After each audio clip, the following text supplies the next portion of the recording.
In 2008, Pixar made a film that would get the world to fall in love with a plucky little trash compactor. His name? Satan.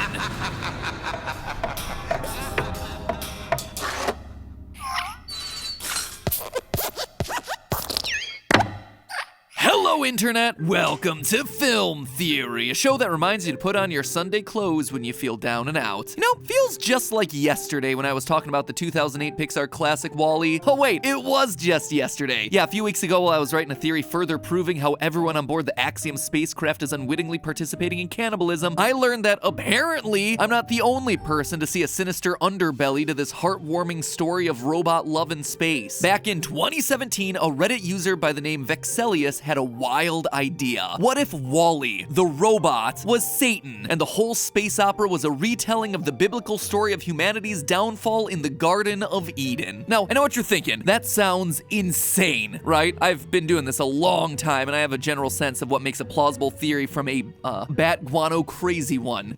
Most of the time, at least. Like, seriously, where would anyone even begin to get an idea like this? Well, consider the following. The biblical story of the Garden of Eden basically boils down to a woman named Eve getting tricked by Satan to deliver the apple of enlightenment to man. This results in humanity unlocking godlike knowledge, like some sort of DLC patch. God gets mad that suddenly everyone's embarrassed by their fig leaf attire and throws them out of paradise, dooming mankind to a lifetime of misery and hard labor. To quote from Genesis 3:18, "Cursed is the ground because of you. In pain you shall eat of it all the days of your life. Thorns and thistles it shall bring forth for you, and you shall eat the plants of the field. By the sweat of your brow you will eat your food until you return to the ground, since from it you were taken. For dust you are, and to dust you will return." Yeah, real feel-good story, that one. But now let's look at the story of WALL-E, which boils down to a robot named Eve receiving a seedling from WALL-E, a seedling that unlocks knowledge in humanity. These are called farms. Humans will put seeds in the ground and they grow food like pizza. Good night, Captain. Psst, computer, define dancing. That knowledge causes the humans to give up their carefree trip through the cosmos with unlimited cupcake in a cup refills in order to return to Earth, where they're not only forced to get out of their hover chairs and use their legs for literally the first time ever in their lives, but they're surprised by the fact that this planet is a bit of a fixer-upper. Farming! You kids are gonna grow all kinds of plants. Vegetable plants, pizza plants.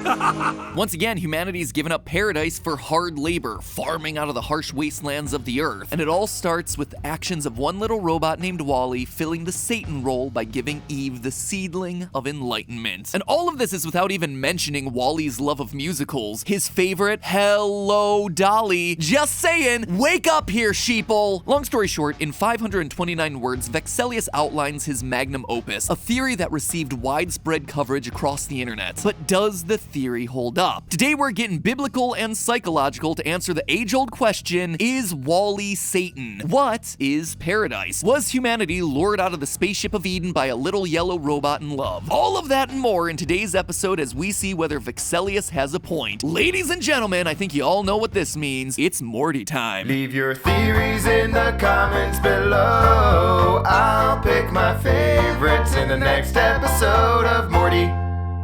Now, when you break this theory down, there are just some evidence points that can't be denied. WALL-E the movie has a character named Eve. The story of creation also has a character named Eve. They both bring back a plant that unlocks knowledge in humanity, getting us to question our place in the world and ultimately leave a seemingly idyllic life in paradise, whether that's the Garden of Eden or on board the Axiom. I mean, doesn't get much more clear-cut than that, so theory confirmed then? Well, almost. You see, to me, the maker or breaker of this theory boils down to one main question. Is the Axiom really a stand-in for paradise? Sure, a lot of the small stuff around the edges of this theory line up real nicely, but the central question is whether humanity is ever really in paradise in the first place. And what I mean by that is whether the Axiom as a cruise liner spaceship is able to fulfill all of humanity's needs in the same way that the Garden of Eden is said to be paradise in the biblical retelling. So that then seems to be our best place to start. The Garden of Eden was introduced in the book of Genesis, the first book of the Hebrew Bible and the Christian Old Testament. There are certainly plenty of passing mentions of it elsewhere, and obviously tons of artwork along the way, but in general, we're gonna try to stick to the original source material's description, which, shockingly doesn't give you a whole lot to work with. There are only 10 short verses actually describing the garden itself. 4 of them are dedicated to its rivers, and a solid 0 of them talk about what day-to-day life in the garden was actually like,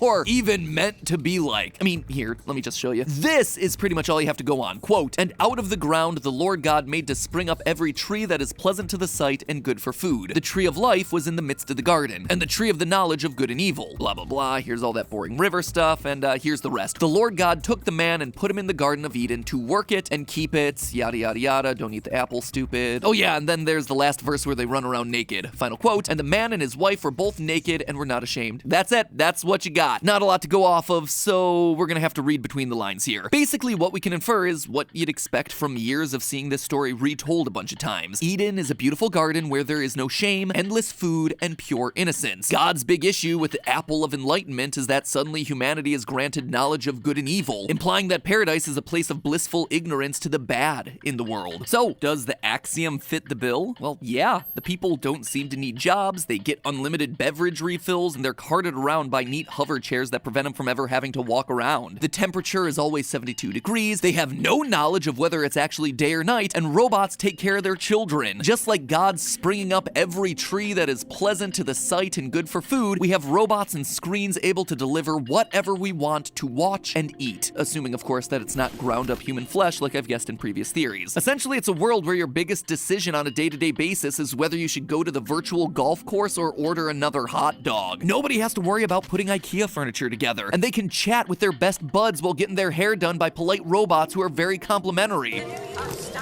I know, honey.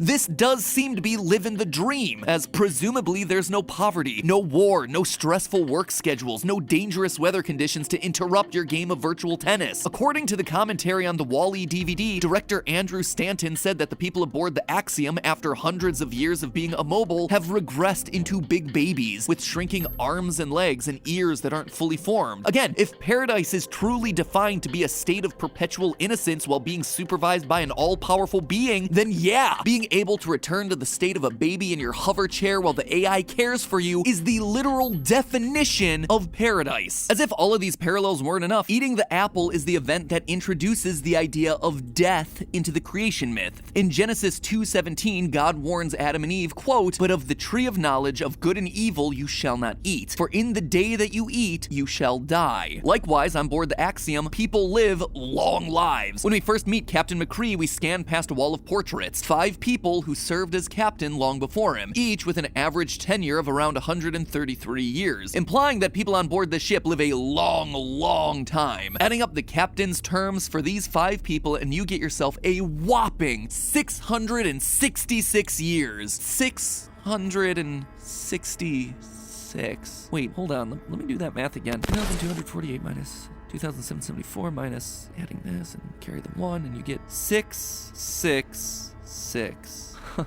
It's the sign of the beast. The devil's numbers. I mean, that is super weird. I don't even know what to say about that, but it's right there. It's right there on the wall, and it feels really intentional. Like, you don't just randomly stumble on that number. Captain McCree's tenure could have started whenever. The odds of it landing 666 years after the Axiom's voyage started is just, it's uncanny. Maybe the animators put that in as a joke, or maybe as a sign that this theory is actually right on the money. 666 years after the voyage starts, McCree becomes captain, and it's on his watch that WALL-E comes to cause the fall of humanity back to Earth. Or maybe, just maybe, it means the exact opposite. The Axiom isn't paradise, it's actually HE double hockey sticks. For as much of a carefree life as the Axiom seems to offer on the surface, if you look a bit closer, you start to see some cracks in its civilization. We hear passengers say, "Look, I'm tired of having the same argument over and over," while another mutters something about jealousy. And let's not forget that when we first meet our main human, Mary, she's talking to her friend about this. Don't get me started on the date. Every hollow date I have been on has been a virtual disaster. If I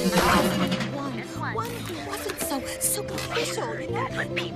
There are good men out there. We get hints that there's jealousy, arguments, bad dates on the ship, which means that problems still exist here. Also, the passengers aboard the Axiom have been so engrossed in social media, advertisements, and consumerism that they've completely forgotten about the joys of face-to-face interactions and touch. The people aboard the ship don't create anything. They don't appreciate what they have. Their dependence on technology has made them impatient and angry. Across all psychological research, there are 3 things that time and time again are proven to make people happy: close personal relationships, a challenging job or hobby, and helping others through pro-social behavior. That's it. That's the secret to raising your overall happiness meter. And those are 3 things that are decidedly lacking from the Axiom. And research has shown that the things the Axiom does offer, like more stuff, doesn't move the needle at all, except for very short temporary spikes in happiness. You'll notice that in all the shots of people on board, there are never shots of people smiling, of them laughing. There is no emotion on board except being numb. In short, the Axiom isn't paradise, it's hell, tearing people away from their loved ones, forcing them into a constant cycle of consumption, anesthetizing them with a constant onslaught of screens so there are no hobbies or challenging activities, immersing them in a self-centered wasteland. Even the Garden of Eden knew the dangers of being completely complacent. In Genesis 2 verse 15, we learned that God placed Adam in Eden so he could take care of the gardens and trees. It means that Adam was forced to do actual work like pruning and cultivating the land while he was in paradise. Sure, the Axiom might have trappings of paradise: limitless food, perpetually sunny skies, being waited on hand and foot, a carefree lifestyle, but even if you strip away the consumerist dystopia that it is, that's not what humanity actually wants. It's not what we need. That's not what science has shown psychologically makes us happy. We thrive on being challenged, by having agency in our lives, by learning, by overcoming, and by doing that for the community of people around us. So what does all of this mean for the Wall-E is Satan theory? Well, I think it's great. The parallels are all absolutely there, even down to the devilish 666 hidden in the captain's quarters, which, gotta admit, still really creepy, Pixar. Come to think of it, has anyone noticed that detail before? I'm sure someone must have. It didn't come up in my research. It was just as I was writing this theory, I'm like, wait, 666? Oh, that's weird, man. And if you define paradise how the Garden of Eden did, which is being innocent and naive to the cares of the world, then the Axiom, yeah, comes pretty darn close. So on that front, I'd say, theory confirmed. Wall-E is the unintentional serpent that brings about the fall of humanity. But the thing is, paradise is more than just innocence and cupcake slushies. Paradise comes with an assumption of happiness, of agency, and the people on board the Axiom aren't happy, they're placated, they're numb, they're distracted, they're in an endless stasis. That is not paradise. In fact, it's pretty much the exact opposite. Looking at it from that perspective, Wall-E is the one that saves us from HE double hockey stick, so that would make Wall-E, what? Noah? Moses? Jesus? Yeah, it's probably that one, isn't it? Wall-E is Jesus, overturning merchant card tables with his little hydraulic arms. Don't know how people feel about that one. Anyway, here's the long and short of this, Morty. It's a great theory that, for as absurd as it sounds, absolutely holds up. Sure, I can nitpick here and there about perspectives and what does or doesn't qualify as paradise, but in my book, it's about as close as some of the strongest theories get. So consider the Wall-E is Satan theory, theorist approved. Vexelius's theory finishes by saying, quote, "It wouldn't be surprising if generations later the people in Wall-E's universe start telling tales of a time when they lived in a place of eternal bliss, until a tempter gave a woman named Eve a plant which led to humanity's downfall." Honestly, I could see that happening too, but they'll probably skip over the part where they had to suck down the bodies of dead shipgoers as their main source of protein. But hey, that's just a theory. A film theory. And cut.